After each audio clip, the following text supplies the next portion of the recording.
My best friend abandoned me, so I abandoned them back. The notification popped up on my phone at 2:47 a.m. on a Tuesday, and I knew before I even opened it that Emma was about to turn my world upside down again. Asterisk Sarah, I know you probably hate me, but I'm desperate. Tyler and I broke up and I have nowhere to go. I'm flying back to Chicago tomorrow. Can I crash at your place for a few days? Please. I'll explain everything, asterisk. I stared at the screen in my dark bedroom, my heart hammering against my ribs. 6 months. 6 months of silence after she destroyed our plans, our friendship, and my entire future in one devastating phone call. Now she wanted to waltz back into my life like nothing happened. I set the phone face down on my nightstand and tried to go back to sleep, but my mind was already racing back to that horrible day in May. Emma and I had spent 4 years as roommates at Northwestern, staying up until 3 a.m. planning our post-graduation escape to New York City. We'd researched neighborhoods, bookmarked apartment listings, and promised each other we'd take on the world together. I'd even turned down a perfectly good marketing position at a Chicago firm because we'd sworn we were New York or bust. The job offer from Morrison & Associates had been my dream, assistant editor at one of Manhattan's most prestigious literary magazines, starting salary of $52,000, which wasn't much for New York but felt like winning the lottery to a broke college senior. Emma had landed an interview with a boutique PR firm in Soho. Everything was falling into place exactly as we'd imagined. Until May 15th, when Emma called me while I was literally signing our lease agreement for a tiny studio in Queens that cost $2,800 a month. Sarah, don't sign anything yet, she'd said, her voice strange and distant. What do you mean? I'm at the leasing office right now. Mrs. Chen is waiting. The silence stretched so long I thought the call had dropped. Then, I took a job in LA. Tyler got signed by this amazing talent agency, and they want me to move out there with him. I'm flying out tomorrow to look at apartments. I remember Mrs. Chen asking if I was okay because apparently I'd gone completely white. The pen had literally fallen from my hand. But we have a plan, I'd whispered. We have jobs lined up. We put down deposits. I know, and I'm sorry, but this is a once-in-a-lifetime opportunity. Tyler's career is really taking off, and the PR firm out there offered me $15,000 more than the New York place. You understand, right? No, I didn't understand. I didn't understand how she could throw away 4 years of friendship and shared dreams for a guy she'd been dating for 8 months. I didn't understand how she could leave me scrambling to find a new roommate with 2 weeks' notice, or how she expected me to afford a $2,800 studio on an entry-level salary by myself. By the time I got home that day, Emma had already started packing. She moved out 3 days later, leaving behind only a hastily written note promising we'd stay in touch and a $20 bill to cover her portion of the last electric bill. I'd had to turn down the Morrison job. Without a roommate, I couldn't afford to live in New York, and I couldn't find anyone willing to split a lease with a stranger on such short notice. Instead, I crawled back to the Chicago marketing firm, begging them to reconsider me. Thankfully, they had. Now Emma needed me. My phone buzzed again. Another message. Asterisk, I know I messed up. I know I hurt you. But I have no one else, asterisk. I picked up my phone and started typing. I deleted and retyped my response 7 times before finally hitting send at 3:23 a.m. Asterisk, I'm working early tomorrow. We can talk when you get here, asterisk. It wasn't a yes, but it wasn't a no either. I told myself I was just buying time to figure out what to do, but deep down I knew exactly what was happening. The same part of me that had spent countless nights listening to Emma cry over failed exams and family drama, the part that had held her hair back during freshman year food poisoning, was already making space for her on my couch. God, I hated myself for it. I barely slept the rest of the night, and by 6 a.m. I was stress cleaning my apartment like my mother was coming to visit. I scrubbed the bathroom grout, reorganized my bookshelf, and vacuumed under furniture that hadn't been moved in months. Anything to avoid thinking about what Emma's sudden return might mean. Around noon, my phone rang. Emma's name flashed on the screen, and for a moment I considered letting it go to voicemail. I'm at O'Hare, she said when I answered. Her voice was hoarse, like she'd been crying. Sarah, I can't thank you enough for. I didn't say you could stay, I interrupted. I said we could talk. Right. Of course. Can I come over? I have my suitcases and nowhere else to go until we figure this out. The desperation in her voice should have made me feel vindicated. This was Emma Castellano, who'd always landed on her feet, who'd stolen my best friend Katie's boyfriend junior year of high school and somehow convinced everyone it was a misunderstanding. Emma, who'd talked her way out of a plagiarism charge sophomore year with nothing but charm and crocodile tears. Now she was begging me for help. Instead of satisfaction, I felt something twisted and ugly growing in my chest. Something that scared me. Fine. You remember my address? Yeah, the place on Fullerton, right? Apartment 3B? She remembered. Of course she did. Emma had helped me move into this one-bedroom last June, back when I thought we'd text every day and visit each other constantly. Back when I was naive enough to believe our friendship could survive anything. I'll be there in an hour, she said. After she hung up, I sat on my couch staring at the framed photo on my coffee table, Emma and me at our graduation ceremony, arms around each other, beaming like we owned the world. I'd meant to throw it away months ago but never quite managed to. Now I shoved it into the drawer of my side table, face down. My laptop was open to my work email, but I couldn't concentrate on the Hendricks and Associates campaign I was supposed to be reviewing. Instead, I found myself Googling Emma's name, something I'd sworn I'd stopped doing back in August. Her Instagram was still public. Sunset photos from Santa Monica, her and Tyler at some rooftop bar in West Hollywood, professional headshots that made her look like she belonged in magazines. The most recent post was from 3 days ago, just her, no Tyler in sight, with the caption, "New chapter starting soon sparkles." I scrolled back through months of photos documenting her perfect California life. The life she'd chosen over our friendship, over me. Every image felt like a small knife twisting in an old wound I thought had healed. A knock at my door made me slam the laptop shut. She was early. Through the peephole, I could see Emma standing in my hallway with 2 massive suitcases, her dark hair shorter than I remembered, wearing the same nervous expression she'd worn the day she took her SATs. I took a deep breath and opened the door. Oh my God, Sarah. Emma's voice cracked as she looked at me, and I could see she'd been crying. Her mascara was smudged under her eyes, and her nose was red. You look amazing. I didn't return the compliment, even though it would have been true. Emma had always been effortlessly beautiful, and 6 months in California had given her a golden tan that made her look like she'd stepped off a magazine cover. But there were dark circles under her eyes, and she'd lost weight, not in a good way. Come in, I said, stepping aside. She dragged her suitcases through my doorway, and I noticed one of them had a broken wheel that left black marks on my hardwood floor. Emma stood in my living room looking around like she was seeing it for the first time, even though she'd helped me pick out half the furniture. Her eyes lingered on the empty spot where our matching Northwestern throw pillows used to be. I'd donated hers to Goodwill in July. Your place looks great, she said, setting down her purse. Really, homie? It's fine. I crossed my arms, staying by the door. So what happened? Last I saw on Instagram, you and Tyler were living it up in Hollywood.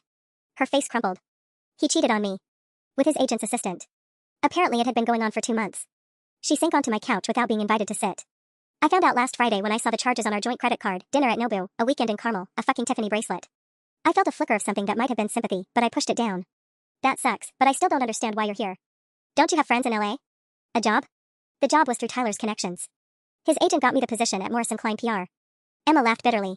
Guess what happened when they found out he was leaving the agency for a bigger firm? They said my position was no longer necessary due to restructuring. Morrison Klein, I repeated. Wait, isn't that the company that offered you $15,000 more than your New York job? Emma's cheeks flushed red. Sarah, the once-in-a-lifetime opportunity that was so important you abandoned our entire plan? It wasn't like that. What was it like, Emma? Because from where I'm sitting, it sounds like you blew up both our lives for a guy and a job you got through nepotism, and now that it's all fallen apart, you want me to clean up the mess. She was fully crying now, mascara streaming down her face. I know I screwed up. I know I hurt you. But Tyler convinced me that we were meant to be together, that this was our chance to build something amazing. He said. She wiped her nose with the back of her hand. He said I was holding myself back by staying stuck in college friendships. The words hit me like a physical blow. College friendships. Like 4 years of living together, sharing everything, planning our futures together was just some juvenile phase she'd outgrown. And you believed him, I said quietly. I was in love with him. I thought we were going to get married. He talked about buying a house in the hills, about me starting my own firm. It all seemed so real. More real than what we had planned. Emma looked up at me, tears still streaming. Sarah, please. I know I don't deserve your help, but I literally have $347 in my checking account. The apartment in LA was in Tyler's name, and when I confronted him about the cheating, he told me I had a week to get out. I used my last credit card to buy the plane ticket. I stared at her, this person who had once been my everything, now broken and desperate on my couch. Part of me wanted to wrap her in a blanket and make her tea like I would have done automatically a year ago. But a bigger part of me was calculating exactly how much power I held in this moment. You can stay for 3 days, I heard myself saying. That's it. You figure out your next move, and then you're gone. Emma's face flooded with relief. Thank you. Sarah, I promise I'll. Don't, I cut her off. Don't promise me anything. You've already proven those don't mean much. The next 3 days fell into an uncomfortable rhythm that reminded me exactly why Emma and I had worked so well as roommates, and exactly why her betrayal had cut so deep. She still remembered that I liked my coffee black but with exactly 1 sugar cube, not granulated sugar. She still automatically took the left side of the couch when we watched Netflix, leaving me the right side where I could prop my feet up on the ottoman. She even still did that thing where she'd pause mid-sentence to think, tapping her bottom lip with her index finger. It was like being haunted by the ghost of our friendship. On Thursday morning, I found her at my kitchen table with her laptop open, wearing one of my Northwestern sweatshirts that she'd apparently packed 6 months ago. Is that mine? I asked, pouring coffee into my travel mug. Emma looked down at the sweatshirt like she'd forgotten she was wearing it. Oh. Yeah. I grabbed it when I was packing to leave for LA. I meant to give it back, but... She trailed off. I can take it off. Keep it. I have 3 others. The lie came easily. It was actually my favorite one, the soft vintage one from the campus bookstore that I'd been looking for since she moved out. But watching her clutch at it like armor made me feel something uncomfortably close to pity. Any luck with the job search? I asked, checking my phone. I had a client meeting at 10 a.m. and needed to leave in 15 minutes. A few possibilities. There's a social media coordinator position at a nonprofit in Lincoln Park, and I have a phone interview this afternoon with a boutique agency in River North. Emma closed her laptop. Sarah, I've been thinking about what I can do to make this up to you. I paused with my coffee mug halfway to my lips. Make what up to me? Everything. Leaving you stranded, ruining your New York plans. I know saying sorry isn't enough. You're right. It's not. She flinched at my bluntness, but pressed on. I still have some connections from my Northwestern internships. Remember how I worked at Chicago Magazine junior year? My supervisor there, Janet Morrison, just got promoted to editorial director. I could reach out, put in a good word for you. I have a job, Emma. But you wanted to work in publishing. You used to talk about it all the time, how you wanted to discover the next great American novel, work with authors on their manuscripts. The marketing job is just... She gestured vaguely. It's not what you dreamed about. She was right, and I hated that she still knew me well enough to identify the exact sore spot. Hendricks and Associates paid well enough, and my coworkers were decent, but I spent my days writing copy for luxury car campaigns and pharmaceutical ads. Not exactly the literary career I'd imagined. I'll think about it, I said, grabbing my keys. Really? The hope in her voice made my stomach twist. I said I'll think about it. But as I drove to work, I found myself imagining the call Emma might make. Asterisk hi Janet, this is Emma Castellano from the 2019 summer internship program. I have a friend who's incredibly talented. She's been doing marketing, but her real passion is editorial work. Asterisk. It would be so easy to let her help me. To let her fix this one small piece of what she'd broken. The thought terrified me, because I realized I wanted her to. Even after everything, part of me still trusted Emma Castellano to know exactly what I needed to hear. That afternoon, I came home to find her in my bathroom, throwing up. Emma? I knocked on the door. Are you okay? The sound of retching stopped. I'm fine. Just nerves. The interview didn't go well. But when she finally emerged 20 minutes later, her face was gray and she was shaking. This wasn't interview nerves. How long has this been going on? I asked. She met my eyes in the hallway mirror, and I saw something there that made my blood run cold. About 6 weeks, she whispered. The words hung in the air between us like a bomb waiting to explode. 6 weeks, I repeated slowly. Emma, are you? She nodded, fresh tears spilling down her cheeks. I took 3 tests yesterday at the CVS near LAX. All positive. I sank against the wall, my mind reeling. This changed everything. This wasn't just Emma running back home after a bad breakup. This was Emma pregnant, broke, and desperate, standing in my hallway looking like she might collapse. Does Tyler know? I asked. God, no. And he's not going to. Her voice turned sharp, harder than I'd heard it since she arrived. He made his choice when he decided to screw his agent's assistant. This is my problem now. Emma, you can't just. Can't just what? Raise a baby without him? Watch me. She pushed past me into the living room and started pacing, her hands shaking. I've already looked into my options. There's a clinic on Michigan Avenue, but I need to make an appointment soon, and I need. She stopped, wrapping her arms around herself. I need $800 that I don't have. The number hit me like a slap. $800. I had that much in my savings account, money I'd been putting away for a security deposit on a better apartment, maybe even a trip to visit my sister in Portland. Money that represented months of careful budgeting and saying no to dinners out. Sarah, I know I have no right to ask you for anything else, Emma said, her voice barely above a whisper. But I literally have no one. My parents would disown me if they found out I was pregnant and unmarried. You know how they are. I did know. Emma's parents were old-school Catholic, the kind who still expected her to marry her college boyfriend and produce grandchildren on an acceptable timeline. Finding out their daughter was pregnant by a cheating actor in Los Angeles would send her mother straight to confession for a month. What about your sister? I asked. Doesn't Maya live in Boston now? Maya's got 2 kids under 5 and a husband who just got laid off from his engineering job. She can't help me financially, and I can't dump this on her right now. I watched Emma pace my living room, the same route she used to walk when she was stressed about finals or her parents' divorce proceedings junior year. 3 steps to the window, turn, 5 steps to the bookshelf, turn, repeat. Some things never changed. The appointment is next Tuesday, she continued. I already called. They need payment up front, cash only. And I'll need someone to drive me home afterward because of the. She gestured vaguely. The procedure. Emma. I know it's a lot to ask. I know you hate me right now, and you have every right to. But please, Sarah. I'm begging you. I looked at her, really looked at her. The golden California tan couldn't hide how exhausted she was, how her hands trembled when she thought I wasn't watching. This wasn't the confident, charming Emma who had convinced me to sneak out of our dorm sophomore year to go to that party where we'd ended up dancing on tables until 3 a.m. This wasn't even the selfish Emma who had abandoned me for Tyler in Los Angeles. This was just a scared, broke, pregnant woman who had nowhere else to turn. I need to think about it, I said finally. Emma's face crumpled. How long? Give me tonight. I'll have an answer for you tomorrow morning. She nodded, sinking onto my couch like her strings had been cut. Thank you. For even considering it. I retreated to my bedroom and closed the door, then immediately opened my laptop and stared at my bank account balance, $1,247.83. After $800, I'd have less than $450 to my name. It would take months to rebuild my savings. But that wasn't really what I was wrestling with, and I knew it. If I helped Emma with this, I'd be saving her from the biggest crisis of her life. I'd be the person she called when everything fell apart, the friend who came through when it mattered most. She'd owe me everything.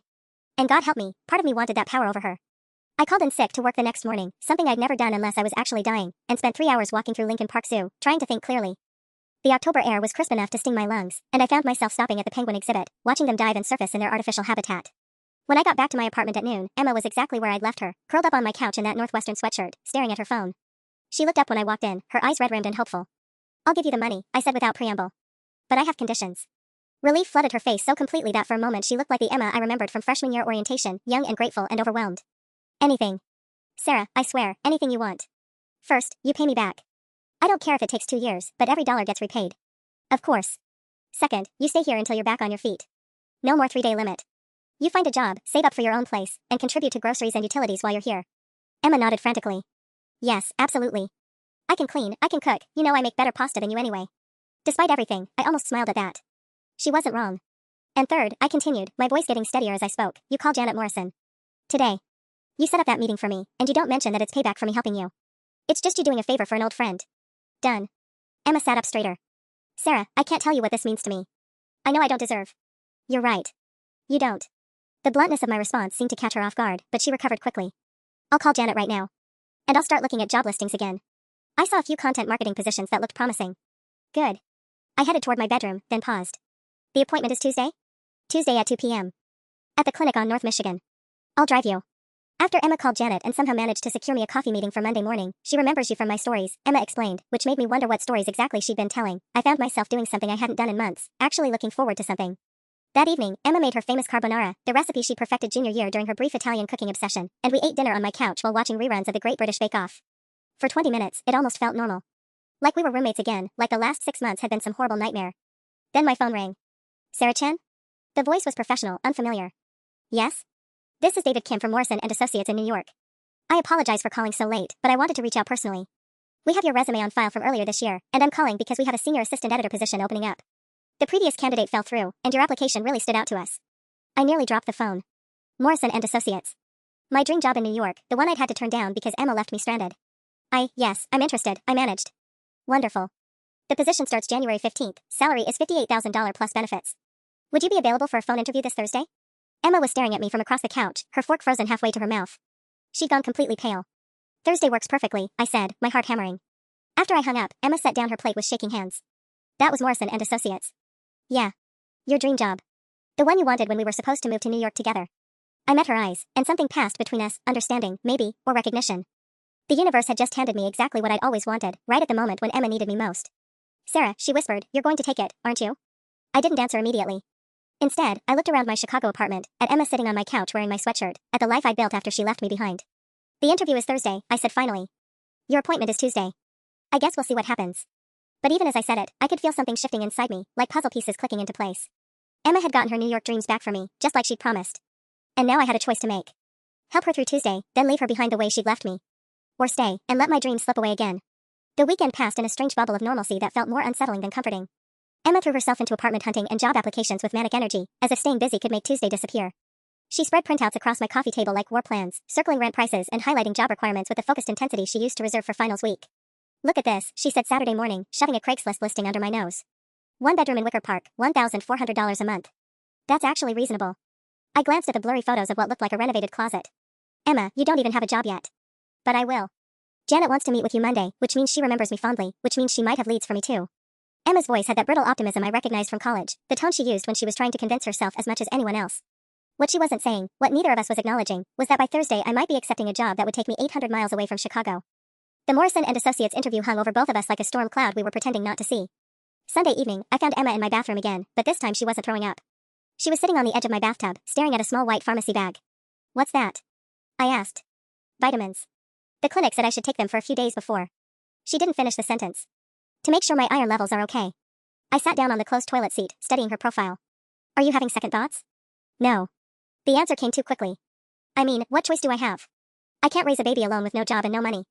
Tyler made it clear he wants nothing to do with me, and even if he did, do you really think he'd make a good father?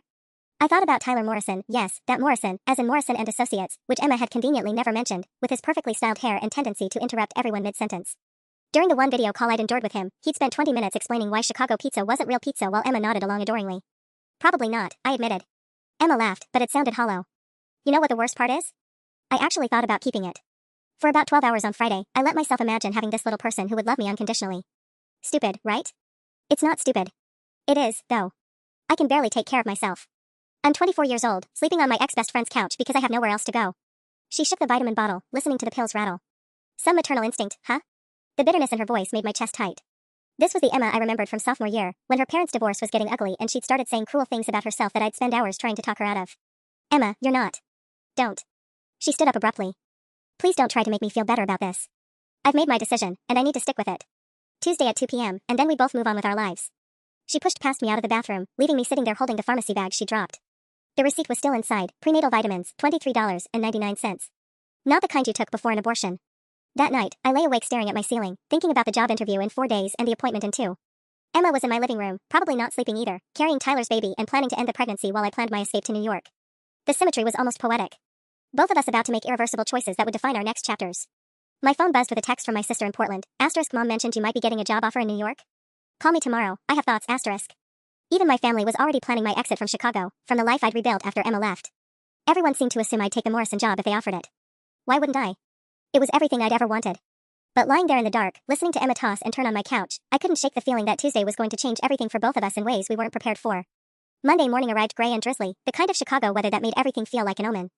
I stood outside the Starbucks on North State Street at 9:55 a.m., clutching my portfolio and trying to calm my nerves. Through the window, I could see a woman in her 50s with silver hair and a burgundy blazer checking her phone at a corner table, definitely Janet Morrison. Emma had texted me twice already, "You've got this," and Janet said she's excited to meet you. The enthusiasm felt forced, but I appreciated the effort. Sarah? Janet stood up when I approached her table, extending a manicured hand. Janet Morrison. Emma spoke so highly of you. We settled in with our coffees, hers a skinny vanilla latte, mine black with 1 sugar cube, a habit Emma had teased me about for 4 years. Janet flipped through my portfolio with the practiced efficiency of someone who reviewed creative work for a living. Your writing samples are impressive, she said, pausing at a piece I'd written for my senior seminar on contemporary literary criticism.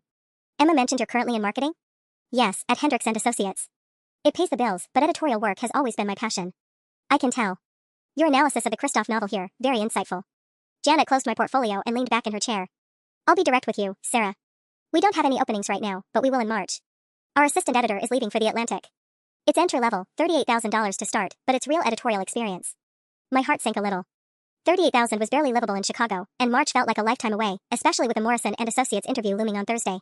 However, Janet continued, there might be something else. Are you familiar with Midwest Literary Review? I nodded. It was a respected quarterly journal that published emerging writers alongside established authors, not as prestigious as the big New York magazines, but exactly the kind of place where careers were built. The editor-in-chief, Marcus Webb, is a friend of mine. They're looking for an associate editor, and the timeline is much faster. They want someone to start in December. The salary is $45,000, which I know isn't New York money, but the cost of living here. That sounds amazing, I said, and meant it. Would you be willing to make an introduction? Already done. Marcus is expecting your call this afternoon. Janet slid a business card across the table. Emma said you two have been friends since college. She's lucky to have someone so loyal. The word loyal hit me like a physical blow. If Janet only knew about Thursday's interview, about my plans to potentially abandon Emma the day after her appointment. I walked home in a daze, my head spinning with possibilities. The Midwest Literary Review position was perfect, better than perfect. It was exactly what I dreamed of, right here in Chicago, with no need to choose between my career and, what? Emma? Emma, who had chosen Tyler over me without a second thought. Emma, who was only here now because her perfect California life had imploded. I found her exactly where I'd left her, surrounded by job listings and apartment printouts, but now she had her laptop open to what looked like a baby name website. Emma? She slammed the laptop shut so fast she nearly knocked over her coffee mug. How did it go with Janet? Good. Really good, actually. I told her about the Midwest Literary Review opportunity, watching her face light up with genuine excitement. Sarah, that's incredible. It's exactly what you wanted. See? I told you I could make things right. But even as she celebrated, I could see the shadow in her eyes. If I took the Chicago job, I'd be here when she needed me. If I took New York, I'd be gone. What was on your laptop? I asked. Emma's face went red. Nothing. I was reading about what to expect tomorrow. Making sure I'm prepared. But I'd seen the website clearly, babycenter.com. And unless they'd started offering abortion advice, Emma was researching something entirely different. Emma, are you having second thoughts about tomorrow? No, she said quickly. I told you, I've made my decision. I'm going through with it. Because if you're not sure. I'm sure. But her voice cracked on the words. I have to be sure. I don't have any other choice. I stared at her, this person I'd once known better than myself, and realized I had no idea what she was thinking. Was she researching baby names because she was changing her mind? Or was it some kind of masochistic torture, imagining a future she couldn't have? My phone rang, interrupting the tense moment. Unknown number. Sarah Chan? This is Marcus Webb from Midwest Literary Review. Janet Morrison said you might be interested in our associate editor position. Emma watched as I stepped into the kitchen to take the call. Marcus was warm and enthusiastic, and by the end of our 20-minute conversation, he'd offered to meet me Wednesday morning for a formal interview. When I hung up, Emma was still sitting in the same spot, staring at her closed laptop. 2 interviews this week, she said quietly. Chicago and New York. You must feel like you're back where we started, having to choose between opportunities. It's not the same situation, I said. Isn't it? She looked up at me, and for the first time since she'd arrived, her expression was completely unguarded. You're going to take the New York job, aren't you? Even if Chicago offers you everything you want, you're still going to leave. I opened my mouth to deny it, but no words came out. Because maybe she was right. Maybe part of me wanted to leave, wanted to abandon her the way she'd abandoned me, regardless of which job was better. The Morrison interview isn't until Thursday, I said finally. Let's just focus on getting through tomorrow first. But as I said it, I caught sight of her laptop screen, which hadn't fully closed. There, in the browser history, I could clearly see what to expect at 8 weeks pregnant and single mom support group Chicago. Emma wasn't researching the abortion procedure. She was researching keeping the baby. And she had no idea that I could see it. That night, I couldn't stop thinking about what I'd seen on Emma's laptop. Every time I closed my eyes, I pictured those browser tabs, single mom support group Chicago, and what to expect at 8 weeks pregnant. She was researching keeping the baby while asking me to pay for an abortion she didn't want. I found myself pacing my bedroom at 2 a.m., phone in hand, thumb hovering over Emma's contact. I could confront her right now, demand the truth. But something held me back, maybe curiosity about how far she'd take this deception, or maybe something darker that I didn't want to examine too closely. Tuesday morning arrived with unseasonable warmth, one of those October days that felt like summer's last gasp. Emma was already awake when I emerged from my bedroom, sitting at my kitchen table with untouched toast and coffee, wearing the same clothes she'd slept in. Ready? I asked, grabbing my keys. She nodded without looking at me. Sarah, I just want you to know that after today, things can go back to normal. You won't have to worry about me anymore. The comment felt loaded, like she was testing me somehow. The appointment isn't until 2 p.m. We have time to grab lunch first if you want. I'm not really hungry. Emma stood up, leaving her breakfast untouched. Actually, could we just drive around for a while? I don't want to sit here thinking about it. We ended up at Montrose Beach, walking along the shore in comfortable silence. The lake stretched endlessly toward the horizon, and I found myself thinking about all the times Emma and I had come here during college, after finals, after breakups, after her parents' divorce was finalized junior year. Remember when you convinced me to go swimming here in March? Emma said suddenly, as if reading my thoughts. You said the water would be refreshing. It was 38 degrees.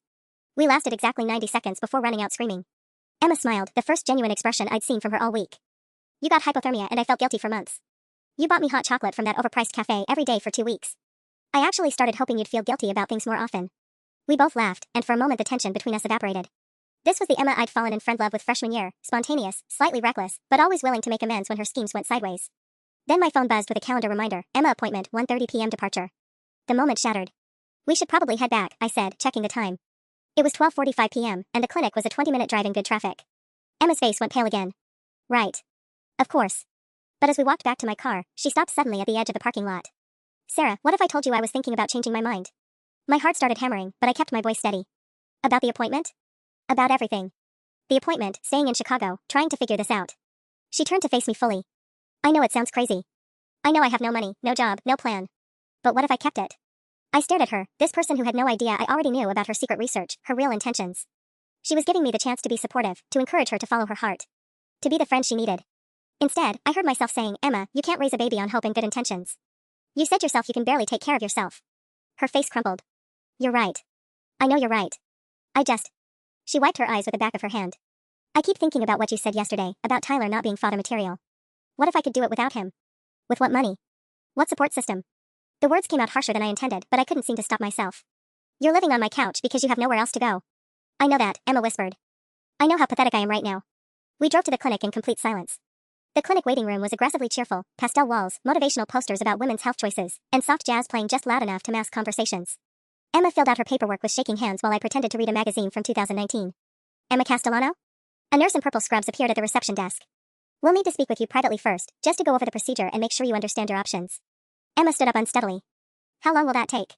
About 30 minutes for the counseling session, then we'll do an ultrasound to confirm dates, then the procedure itself takes about 15 minutes. You should be ready to go home around 4 p.m. After Emma disappeared through the doorway, I sat alone with my thoughts and the sounds of muffled conversations from other waiting women. My phone buzzed with a text from Marcus Webb, asterisk looking forward to meeting tomorrow at 10 a.m. Janet speaks very highly of your work, asterisk. Tomorrow.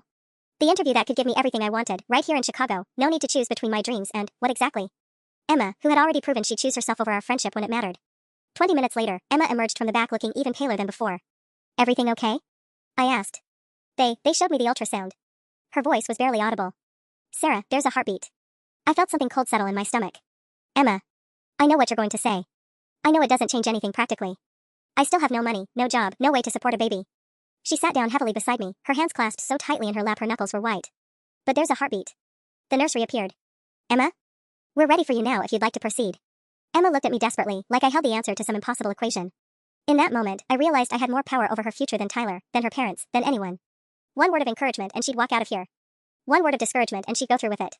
It's your choice, I said carefully. But what would you do? If you were me? The question hung between us like a loaded gun. What would I do? If I were pregnant, broke, and desperate? If my best friend was about to potentially abandon me for a job in New York? I don't know, I said honestly. Emma closed her eyes. The nurse said I could take a few more minutes to think about it. Emma Castellano? The nurse checked her clipboard. I should mention, we'll need the payment before we proceed. The total is $800, cash only. Emma looked at me with something that might have been relief. Sarah, did you bring the money? I opened my purse and stared down at the envelope containing $800 bills, money I'd withdrawn yesterday from my savings account, money that represented months of careful budgeting and sacrifice. Yes, I said slowly. I brought it. And you'll still give it to me? Even if I'm having second thoughts? The moment stretched between us like a taut wire. I could see exactly how this would play out. I'd hand over the money, Emma would go through with the procedure, and by Thursday I'd be interviewing for a job that would take me away from Chicago forever. Clean, simple, final. Or I could keep the money in my purse and watch Emma make a different choice entirely. Sarah? Emma's voice was small, vulnerable. Please. I can't think straight right now, and I need to know you'll support whatever I decide. I looked at her, really looked at her. The golden California tan was completely gone now, replaced by the pallor of stress and morning sickness. She'd lost weight everywhere except her face, which had the soft roundness I now recognized as early pregnancy. She looked exactly like what she was, a scared woman in an impossible situation, asking her former best friend to help her make an irreversible decision. The money's here, I said finally. But Emma, you need to be completely sure about what you want. Because after today, there's no going back. She nodded, tears streaming down her face. I know. I need 5 more minutes. Can you wait with me? The nurse retreated, and we sat in silence while the clock on the wall ticked toward 3 p.m. Emma stared at her hands, and I stared at the envelope in my purse, both of us knowing that the next 5 minutes would determine everything. At 3:05 p.m., Emma stood up abruptly. I can't do this. The appointment? Emma, if you're not ready. No, I can't keep lying to you. She turned to face me, tears streaming down her cheeks. Sarah, I've been researching keeping the baby all week. I never wanted this appointment. I've been hoping you'd talk me out of it. I stared at her, my heart pounding. I know. You, what? I saw your browser history yesterday. Baby names, single mom support groups, prenatal information. I stood up too, my voice getting stronger. You've been manipulating me into making this decision for you. Emma's face went white. That's not. I wasn't trying to manipulate you. I was scared. I am scared. So you thought you'd let me be the bad guy? Let me hand over $800 for a procedure you don't want, so you could what, change your mind at the last second and blame me for not stopping you? Other people in the waiting room were starting to stare, but I couldn't stop myself. 6 months of buried anger was erupting all at once. It's not like that, Emma whispered. Then what is it like, Emma? Because from where I'm sitting, this looks exactly like every other time you've made me responsible for your choices. Remember sophomore year when you wanted to drop Professor Martinez's class but made me convince you to stick with it? Or when you were scared to break up with David so you picked fights with him until he dumped you? Sarah, please. You don't want the abortion. Fine. Don't get one. But stop pretending this is about money or logistics. You're 24 years old, make your own damn decision. Emma sank back into her chair like I'd slapped her. You're right. You're absolutely right, and I'm sorry. But Sarah, I need you to know something else. She pulled out her phone and opened her email app, scrolling to a message dated 3 days ago. The sender was Tyler Morrison, subject line, please read this. He's been emailing me since I left LA begging me to come back, saying he made a mistake. Emma's hands were shaking as she held out the phone. The last email, he proposed. Said he wants to marry me and raise the baby together. I read the message over her shoulder, my stomach dropping with each line. Tyler's words were everything Emma had ever wanted to hear, promises of love, commitment, a house in the hills, the perfect family life she'd dreamed about. He doesn't know you're here, I said slowly. No. I told him I needed time to think. But Sarah, if I go back to him, I get everything, the father for my baby, financial security, the life I thought I wanted. She took the phone back, staring at Tyler's message. And if I stay here, I get, what exactly? A minimum wage job and a studio apartment I can barely afford? The nurse reappeared, looking impatient. Emma, I'm sorry, but we need to know if you're proceeding today. We have other patients scheduled. Emma looked at me desperately. What would you do? But this time, I had a different answer. I'd stop asking other people to make my choices for me, I said quietly. Emma, I'm leaving. What do you mean leaving? The appointment is your decision. Tyler, the baby, your future, all your decisions. I'm done being your backup plan. I stood up, slinging my purse over my shoulder. The money's in my purse. If you want it, take it. If you don't, that's fine too. But I'm not going to sit here and watch you perform this crisis for my benefit anymore. Emma's eyes widened in panic. Sarah, you can't just leave me here. Watch me.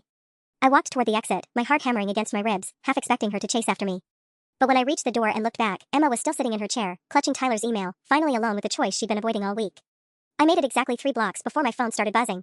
Emma's name flashed on the screen over and over, call after call that I declined without answering.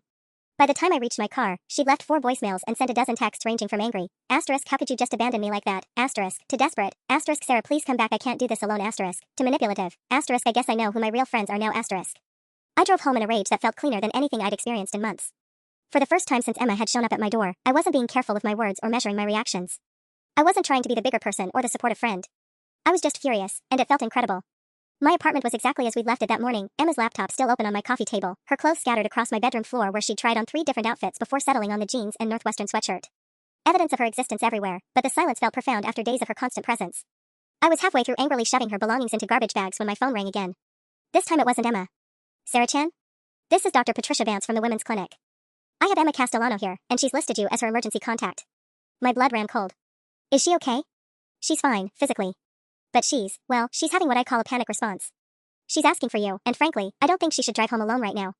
I closed my eyes, still holding one of Emma's sweaters. Did she go through with the procedure? I can't discuss her medical details, but I can tell you she needs someone to pick her up. She says she doesn't have anyone else to call. Of course she didn't. Emma had burned through most of her Chicago friendships by senior year, too much drama, too many borrowed clothes that never got returned, too many boyfriends who got a little too much of Emma's attention at parties. I'd been the constant, the one who always took her back. I'll be there in 20 minutes, I heard myself saying. Dr. Vance's relief was audible. Thank you. She's in recovery room B. I found Emma curled up on a narrow cot, still wearing that damn Northwestern sweatshirt, staring blankly at the ceiling. Her face was blotchy from crying, and she looked smaller somehow, like she'd physically shrunk in the 2 hours since I'd left her. Hey, I said quietly from the doorway. She turned toward me, and her expression crumpled with relief. You came back. The doctor called. She said you needed a ride. I stayed by the door, not moving closer. How are you feeling? Empty. Emma's voice was hoarse. Literally and figuratively empty. So she'd gone through with it. I felt an unexpected wave of something, sadness, maybe, or loss for a possibility that would never exist now. Which was ridiculous, since I'd barely been able to process the idea of Emma having a baby in the first place. The doctor said you had a panic response? Emma sat up slowly, wincing. I kept thinking about what you said. About making my own decisions, not asking other people to choose for me. She met my eyes. So I did. I made the choice myself. And Tyler's emails? I deleted them. All of them. Without reading the rest. Emma swung her legs over the side of the cot. Sarah, I need to tell you something. The baby, it wasn't Tyler's. The words hit me like a physical blow. What? Tyler and I hadn't slept together in over a month before I found out about the cheating. We were fighting constantly, sleeping in separate rooms. Emma's voice was steady now, matter of fact. The father is someone I met at a coffee shop in Venice Beach. Jake something. I don't even know his last name. I stared at her, my mind reeling. Emma, why didn't you tell me this before? Because it makes me sound pathetic. Tyler cheats on me, so I sleep with some random guy to get back at him? Then I get pregnant and run home to Chicago pretending it's this tragic love story? She laughed bitterly. The truth is, I've been lying to everyone, including myself. A nurse appeared in the doorway. Emma, you're cleared to go. Just remember, no heavy lifting for 48 hours, and if you experience any unusual bleeding or cramping, call us immediately. The drive home was silent except for Emma's occasional sharp intakes of breath when I hit bumps in the road. I wanted to be angry at her for the lies, for manipulating me, for dragging me through this emotional gauntlet. But looking at her pale, exhausted face, I mostly felt tired. Sarah? Emma's voice was small as we pulled into my parking space. Are you going to take the New York job? The question I'd been avoiding all week, now crystallized in the aftermath of everything that had happened today. I don't know, I said honestly. Because if you are, I understand. I know I don't deserve your friendship anymore. Emma unbuckled her seatbelt but didn't move to get out of the car. But I need you to know that losing you was the worst part of this whole mess. Worse than Tyler, worse than the job, worse than today. I lost my best friend, and it was entirely my fault. I looked at her, this person who had shaped so much of my adult life, for better and worse, and realized that I had 24 hours to decide not just about New York, but about what kind of person I wanted to be going forward. The kind who walked away when people disappointed me. Or the kind who stayed and figured out how to rebuild something better from the wreckage. That evening, Emma went straight to bed without eating the soup I'd made, claiming exhaustion but probably just avoiding another confrontation. I sat alone in my living room, staring at my phone and the two business cards on my coffee table, Marcus Webb from Midwest Literary Review and David Kim's number from Morrison and Associates. Tomorrow at 10 a.m., I had the Chicago interview. Thursday at 2 p.m., the New York call. I was Googling how to prepare for editorial interviews when my laptop chimed with a new email. The sender made my stomach drop, Tyler Morrison. Subject, about Emma. Asterisk Sarah, I got your number from Emma's emergency contact list. I know this is weird since we've only met once, but I need to ask you something. Is Emma okay? She's been ignoring my emails and I'm worried about her asterisk. Asterisk I know I screwed up. The thing with Melissa was the biggest mistake of my life, and I've been trying to make it right. I proposed to Emma last week, I want to marry her and fix this. But she won't even read my messages, asterisk. Asterisk, can you tell her I love her? That I'll do whatever it takes, asterisk. Asterisk also, I should probably mention, my family owns Morrison and Associates. My Uncle David called me today asking about a Sarah Chan who's interviewing Thursday. Small world, right? I told him you were Emma's best friend and that you're incredibly talented, asterisk. Please just ask Emma to call me Tyler. I read the email 3 times, my hands shaking more with each pass. Tyler Morrison was related to David Kim. The man who might offer me my dream job was Tyler's uncle. And Tyler had already told his family about me. This changed everything. If I took the Morrison job, I'd be walking into a company where Tyler had influence, where my connection to Emma would be known, where every success could be attributed to nepotism rather than merit. The thought made me nauseated. But there was something else buried in Tyler's message that made my chest tight. He proposed to Emma last week. Past tense. Which meant when she was sitting in that clinic today, she wasn't just choosing between keeping the baby or not, she was choosing between Tyler's proposal and staying here with me. And she'd chosen neither. I padded quietly to my bedroom door and listened. Emma was crying, soft, muffled sobs that she was clearly trying to hide. Part of me wanted to knock, to comfort her like I would have automatically a year ago. But a bigger part was still processing the fact that she'd lied to me about Tyler's proposal timing, making it sound like a recent development when it had been weighing on her for days. My phone buzzed with a text from an unknown number, asterisk this is Jake from Venice Beach. Got your number from Emma's roommate. Is she okay? She left some stuff at my place and I want to make sure she's safe, asterisk. Jake. The coffee shop guy Emma claimed was a one-night stand. Except he had her Chicago contact information and was checking on her welfare, which didn't exactly scream random hookup. I stared at the message, then at Tyler's email, then at the business cards on my table. Emma hadn't just lied about Tyler's proposal. She'd lied about Jake being a stranger. She'd probably lied about other things too. But what scared me most was realizing I no longer cared about her lies. What scared me was that I was starting to plan my revenge. I opened my laptop and began typing a response to Tyler's email. Asterisk Tyler, Emma went through with the abortion today. She's not interested in your proposal. Stop contacting her, asterisk. Also, about the Morrison job, I think there might be a conflict of interest. I paused, my cursor blinking after those words. Sending this email would burn the New York bridge completely. But it would also free me from the complicated web of connections between Emma, Tyler, and my career prospects. My finger hovered over the delete button. From my bedroom came another muffled sob, and I made my decision. I deleted the email without sending it. Instead, I found myself typing a response to Jake, asterisk this is Sarah, Emma's friend. She's going through a difficult time but she's safe. What did she leave at your place, asterisk? His response came within minutes, asterisk a Northwestern sweatshirt and some books. Also a pregnancy test. I've been worried sick since she left LA without saying goodbye. We were supposed to get dinner last week to talk about everything, asterisk. So Jake wasn't a one-night stand. Emma had been seeing him regularly, had left personal belongings at his place, had made plans for the future. Another lie, but this one felt different somehow. Less calculated than the others. I walked to my bedroom door and knocked softly. Emma? Can we talk? The crying sound stopped immediately. I'm sleeping. No, you're not. And I just got a text from Jake. Silence. Then, you can come in. Emma was curled under my spare blanket, still wearing that Northwestern sweatshirt, the one that apparently belonged to her, not me. Her eyes were red and puffy, and she looked younger than I'd seen her since college. Jake texted asking if you're okay, I said, sitting on the edge of the bed. He said you left stuff at his place. Including a pregnancy test. Emma's face crumpled. I know you think I'm a pathological liar. Are you? She considered this seriously. Maybe. I don't know. I've been lying to myself for so long that I'm not sure what's true anymore. She sat up slowly. Jake isn't some random hookup. We are. I don't know what we were. Were you going to leave Tyler for him? I was thinking about it. Jake is nothing like Tyler, he's a kindergarten teacher, drives a 15-year-old Honda, thinks $50 dinners are extravagant. But he listens to me. Really listens, not just waiting for his turn to talk. Emma pulled her knees up to her chest. When I found out about Tyler's cheating, I called Jake crying. He offered to fly to LA to help me pack. But you came here instead. Because I'm a coward. Jake is real and honest and terrifying. You're. She paused. You're familiar. Even when you hate me, I know how to navigate your anger. Jake's kindness is completely foreign territory. I stared at her, processing this new information. So the pregnancy, were you hoping it was Jake's? Emma nodded miserably. The timing was close enough that it could have been either of them. But I kept thinking about how Jake would handle it versus Tyler. Jake would have been scared but supportive. Tyler would have demanded a paternity test and made everything about his career image. And now? Now it doesn't matter. Emma's voice was flat. I made my choice today. No Tyler, no Jake, no baby. Just me, trying to figure out how to be an actual adult for the first time in my life. My phone buzzed again, another text from Jake, asterisk if Emma wants her stuff back, I can ship it. Or if she wants to talk, I'm here. No pressure, asterisk. I showed Emma the message. She stared at it for a long moment, then handed my phone back without responding. I need to tell you something else, she said. About the job interviews tomorrow and Thursday. My stomach clenched. What about them? Tyler emailed you, didn't he? I saw his name on your laptop screen earlier. Emma met my eyes. His family owns Morrison and Associates. If you take that job, you'll be working for the people who destroyed my life. I thought you should know before you decide. The fact that she was warning me away from a connection that could benefit her, that she was essentially encouraging me to burn a bridge that might lead back to Tyler, surprised me. Why are you telling me this? Because maybe it's time I started being honest about things that matter. Wednesday morning, I stood outside the Midwest Literary Review offices at 9:55 a.m., clutching my portfolio and feeling oddly calm for the first time in weeks. Marcus Webb turned out to be exactly what I'd hoped for in a boss, passionate about literature, genuinely interested in my ideas, and refreshingly honest about the challenges of working at a smaller publication. The salary is $45,000, standard benefits, and you'd start December 1st, he said as we wrapped up our hour-long conversation. I'd like to offer you the position, Sarah. Your writing samples show exactly the kind of editorial instinct we need. I accepted on the spot. Walking back to my car, I felt something settle in my chest that I hadn't experienced since before Emma left for Los Angeles. Purpose. Direction. A future that belonged entirely to me. When I got home, Emma was sitting at my kitchen table with her laptop open, actually dressed in real clothes for the first time since her procedure. She looked up as I entered, her expression cautious. How did it go? I got the job. I start December 1st. Emma's face lit up with genuine happiness. Sarah, that's incredible. See? Everything worked out exactly like it was supposed to. Did it? I set my keys on the counter and studied her face. Emma, I need you to be completely honest with me about something. Her smile faltered. Okay. Are you planning to go back to Jake? Emma was quiet for so long I thought she might not answer. Finally, I bought a plane ticket to LAX yesterday. For Friday morning. While you were recovering from the procedure, you bought a plane ticket. Jake called me directly this morning. Not through you, he found my number somehow. Emma's voice was soft. He said he'd been worried sick, that he wanted to fly here but didn't want to pressure me. He asked if I wanted to come back to LA and just see what happens between us. I felt something twist in my stomach. And you said yes. I said I'd think about it.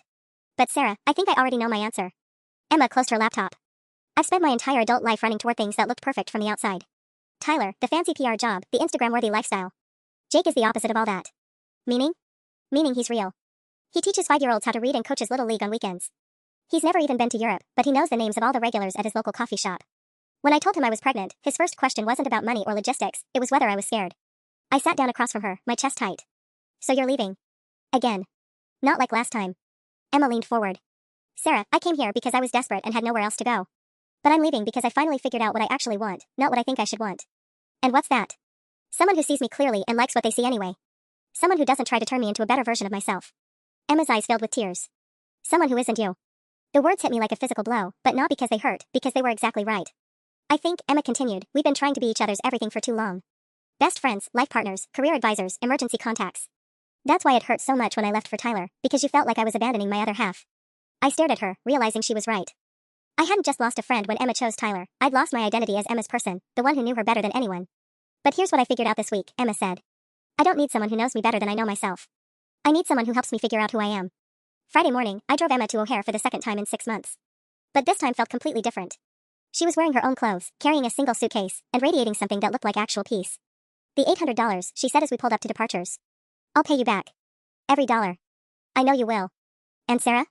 Thank you. Not just for the money, for letting me figure out that I didn't want to be saved. I wanted to save myself. I watched her walk through the sliding doors, and for the first time since she'd knocked on my door 2 weeks ago, I felt genuinely happy for her. That afternoon, I called David Kim at Morrison & Associates. I'm calling to withdraw my candidacy for the assistant editor position, I said. I've accepted another opportunity. I'm sorry to hear that, Sarah. May I ask where you'll be working? Asterisk Midwest Literary Review Star. Here in Chicago. Excellent publication. Marcus Webb is doing important work there. David paused. For what it's worth, you would have gotten our offer. But it sounds like you made the right choice. After I hung up, I deleted Tyler's email without reading it again and blocked his number. Then I texted Jake, asterisk Emma's flying back today. Flight lands at 6:30 p.m. asterisk. His response was immediate, thank you for taking care of her. 6 months later, Emma sent me a postcard from Joshua Tree National Park, a photo of her and Jake hiking, both grinning and covered in dust. On the back, she'd written, asterisk turns out I like the desert better than the beach. Teaching kindergarten substitute classes and loving it. Jake says hi. Hope Chicago is everything you dreamed. E asterisk. I stuck the postcard on my refrigerator, right next to my first published piece in Midwest Literary Review, a personal essay about friendship, forgiveness, and learning when to let go. Sometimes the best revenge isn't abandoning someone back. Sometimes it's refusing to be someone's safety net long enough for them to learn how to fly on their own.